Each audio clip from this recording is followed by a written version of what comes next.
What a professional. Just kept going. Just kept going.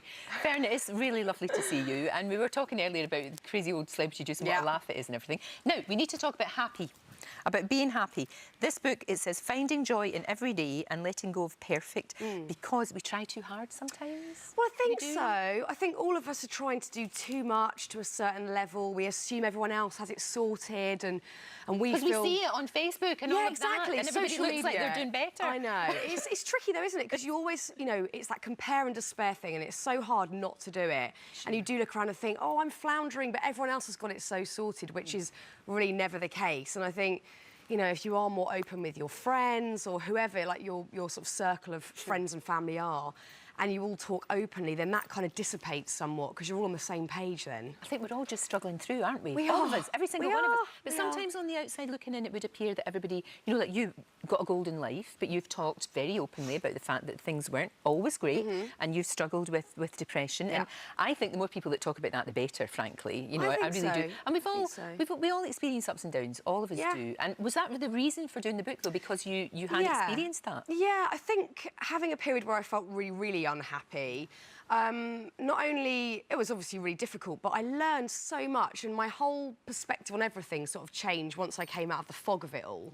And I thought, right, well, now I'm feeling, you know, a bit more okay about that happening and I've sort of made peace with it happening. What can I do with that information that I've learned? I'm not saying I've got it all sussed now and I know all the answers, but I certainly feel like being open about it and talking about it will dispel some of those myths and the sort of taboo sort of tension around it. 'Cause I think people get a bit awkward around talking around depression or unhappiness. They don't know what to say to you and things, which is a real shame. And then, as you were saying, when you start talking to your pals and when you start talking to folk, you find, well, they've had these feelings as well. Maybe not as intense, but to a greater or lesser degree. Yeah, well, that's the weird thing, you know, obviously about any emotion, but depression being a mental health illness, it's a really tricky one to define because it's so vastly different for everyone. It could be something that you do experience, you know, every week of your life. It could be a one-off patch.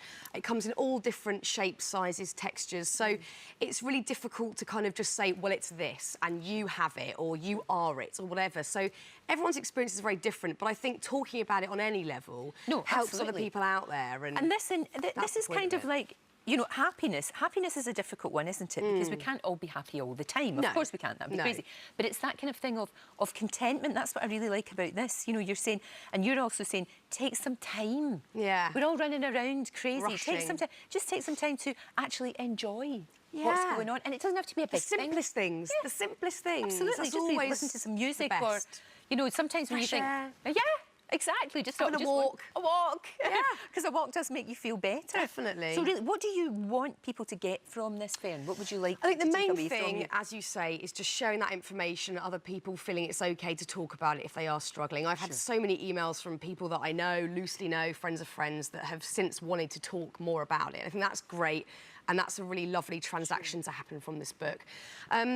It's not a guide, there's not necessarily tips that you have to live by, but I've shared some ideas and thoughts that work for me. And it is, like you say, Lorraine, all those simple things in life, just things I enjoy that make me tick daily. And they're small things like cooking, going out for walks, being with my kids, painting. It's nothing out of the ordinary. And it's sort of focusing more on that rather than, well, I haven't got this, this and this, and that's not sorted. It's just going, but this is all really easily accessible and really lovely and makes me feel good. And concentrating on doing those things well and regularly rather than a million things badly and then floundering. No, exactly. And don't think that everybody else is having a better time than you. No, because they're probably not. They're probably not. No. They're just pretending on that Facebook. Exactly. They are. I love the chapter you've got about Chris. Because, you know, she is fantastic, Chris Hallinger. She's an amazing, amazing girl.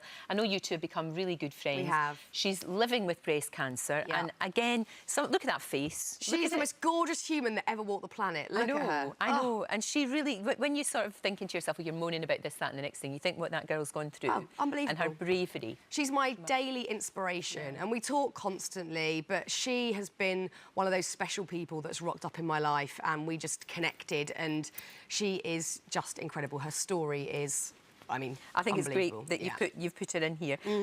The book's out now? It is today. It's terrifying that people are going to actually read this book. It's exciting. It's exciting. Yeah. It's called Happy. It's called Happy. Very simple. And it's brilliant. Fearne, thank you so much. Thank you, Lorraine. It's always a joy to see you.